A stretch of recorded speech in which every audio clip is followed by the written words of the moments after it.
अस्सलाम वालेकुम, मैं हूं साजिद हसन और आप मेरा यूट्यूब चैनल देख रहे हैं। अयाज अमीर के बेटे ने ऐसा क्या कर दिया जिसकी वजह से उस नौबत कत्ल तक आ गई, इस हवाले से बात होगी। और नाजिम जोखियों की बेवा जो है उसने मुआफ़ी की दरख्वास्त थी, उसको कबूल कर लिया है। आज फ़र्द जुर्म आयद होना थी और फ़र्द जुर्म आयद नहीं हो सकी है। इस हवाले से बात करेंगे, लेकिन सबसे पहले अयाज अमीर साहब के जो बेटे हैं शाहनवाज अमीर, उन्होंने अपनी तीसरी बीवी यानी कि जो कनाडा से आई थी उनकी बीवी, उनको कत्ल कर दिया है डंबल मारकर, जो 4 किलो का डंबल था। ये वाक़या कैसे पेश आया, इस हवाले से मुख्तलिफ ज़राए से आपने कुछ तफसीलात तो आप तक मौसूल हो गई होंगी, लेकिन कुछ और अपडेट्स भी सामने आई हैं, तो मैंने सोचा कि आप तक ये पहुंचाऊं। अयाज अमीर के बेटे की ये तीसरी शादी थी और उनका ये कहना है कि ज़राए ये बताते हैं कि तीसरी शादी का उस लड़की के वालदैन को इल्म नहीं था और ना ही इस शादी का उस लड़की को पता था, क्योंकि लड़की को बताया गया था कि लड़का कंवारा है और उसकी पहले माजी में कोई शादी नहीं हुई है।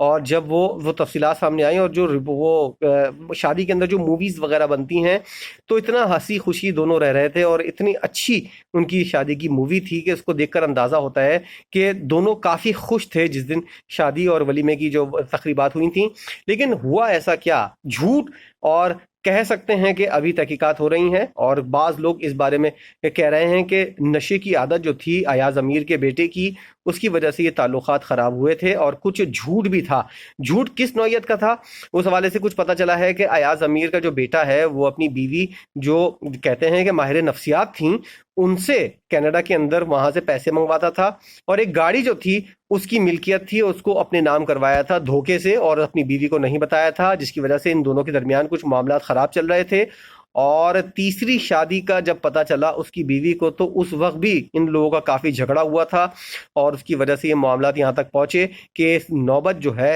वो कत्ल तक आ गई। आपको अगर किसी किस्म का कोई एतराज़ था और आपको अपनी बीवी के ऊपर कोई शक था, तो आप उससे जान छुड़ा लेते, तलाक दे देते और उसकी ज़िंदगी लेने का आपको किसी किस्म का कोई हक़ नहीं था। और अयाज अमीर साहब, जिनके बारे में बताया जाता है कि हम सब जानते हैं कि सीनियर सहाफ़ी हैं और मुख्तलिफ़ यूनिवर्सिटीज़ के अंदर उनको लेक्चर के लिए बुलाया जाता है कि पाकिस्तानी नौजवान नौनिहाल जो हैं, इनको आप बताएं कि ज़िंदगी में आगे बढ़ने के लिए किस तरह की तरबियत की ज़रूरत होती है, क्या कुछ करना पड़ता है, कैसे मसाइल से निमटना पड़ता है और चैलेंजेस को कैसे कबूल करना पड़ता है। इस हवाले से वो काफ़ी बड़ी बड़ी बातें करते थे। उनके कॉलम्स वगैरह अगर आप देखें तो उससे अंदाज़ा होता है कि वो नौजवान नस्ल को काफ़ी मुफीद मशवरे देते थे। लेकिन अच्छा होता कि अगर एक आध मशवरा अपने बच्चे को भी दे देते और काश ये इधर उधर नजरें दौड़ाने के बजाय अपने बच्चे के देख लेते कि वो क्या यूज़ कर रहा है, कौन सा नशा यूज़ कर रहा है। ये तहकीकात तो बाद में पता चलेंगी कि आया उसने नशा किया था या नहीं, लेकिन बहुत सारे ज़राए इस हवाले से बता रहे हैं कि वो नशे का आदी था और नशे का ऐसा आदी था कि अगर कोई आइस का नशा कर लेता है तो उसको हर चीज़ मशकूक लगने लगती है। और कुछ साइकोलॉजिस्ट इस हवाले से बताते हैं कि आइस का नशा करने के बाद आपको बहुत ज़्यादा किसी से बिला वजह भी डर लगना शुरू हो जाता है। और उस शख्स ने जिसने अपनी बीवी को कत्ल किया है, शाहनवाज, उसने ये बताया है कि मुझे ऐसा लग रहा था कि वो किसी मुल्क की जासूस है और वो मुझे कत्ल करने के दर पे है। हालांकि ऐसा, अगर आप नशा किए हो तो तब तो आप ऐसा सोच सकते हैं, लेकिन बगैर नशे के आप इस तरह की सोच जो है उसको अगर होती भी है तो आप अपनी कुछ तहकीकात करके इस चीज़ का पता लगा लेते हैं कि ऐसा कुछ है भी या नहीं। इतना बड़ा रिएक्ट करना और इस तरह का रिस्पांस सामने आना बहुत ही बड़ा, जिसे कहते हैं कि अब तहकीकात पता चले, आगे बढ़ेंगी तो पता चलेगा, लेकिन इंसाफ ज़रूर होना चाहिए सारा के साथ। क्योंकि हमने देखा है कि माजी के अंदर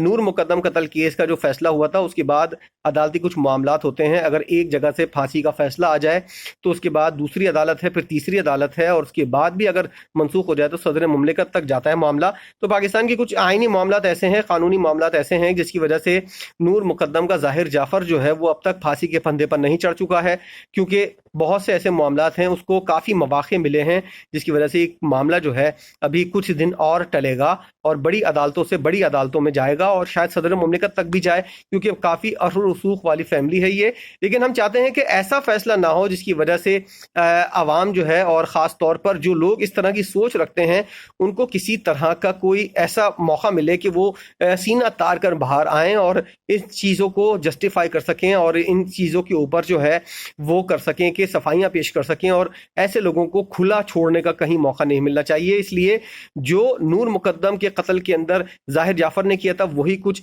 शाहनवाज ने किया है, इसलिए करार वाकई सजा मिलनी चाहिए। और इसका हम समेत पूरी पाकिस्तानी कौम का ये मुतालबा है कि किसी भी दबाव के बगैर करार वाकई सजा मुलजिम को मिलनी चाहिए। एक शख्स की जान ली है उसने, और किसी भी तरह ये माफी का मुस्तहिक नहीं हो सकता। लेकिन माफी एक और केस के अंदर मिली है, वो भी कत्ल का केस है, और आपको अंदाजा होगा कि दबाव और किसी शहर के अंदर या किसी सूबे के अंदर अगर हुकूमत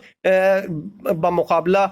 मकतूल हो तो वहां पर क्या होता है, ये हमने नाजिम जोकियो कत्ल केस के अंदर देखा। क्योंकि उसकी बेगम ने अब इस बात की दरख्वास्त दायर कर दी है कि जो कातिल थे उनको वो उनके साथ सुलहनामा हो गया है, और उसके बाद अब वो जो हैं उनको इस केस के अंदर किसी किस्म का कोई इंटरेस्ट नहीं है। हालांकि 12 दफ़ा इस बात की वीडियो सामने आ चुकी हैं, उसकी बेवा जो है इस बात का इजहार कर चुकी है कि मैं इस हवाले से किसी किस्म का कोई दबाव कबूल नहीं करूंगी, और सुलह की जो कोशिशें की जा रही हैं वो बेसूद साबित होंगी। मैं किसी हद तक सुलह नहीं करूंगी और करार वाकई कातिलों को सज़ा मिलेगी। लेकिन हुआ वही जो पाकिस्तान के अंदर अमूमन तौर पर हम देखते हुए आ रहे हैं कि पैसा जीत गया और असर व रसूख जीत गया और इंसाफ हार गया और गरीब हार गया, और वो भी कब तक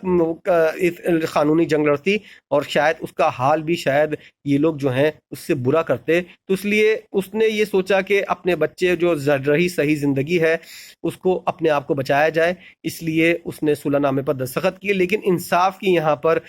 फतह नहीं हुई, बल्कि इंसाफ का कत्ल हुआ है। क्योंकि पाकिस्तान के अंदर इस तरह के वाक़यात जो होते हैं, अगर कोई अमीर आदमी, कोई असर रसूख वाला शख्स जो है अगर कोई ऐसा गुनाह वगैरह कर भी लेता है तो वो उसके लिए रास्ते बहुत ज़्यादा हैं, और वही रास्ता जो है वो हमने खुलता हुआ आज के केस में देखा। उसकी बेगम ने, नाजिम जोकियो की वाइफ ने, उसकी बेवा ने उस बात को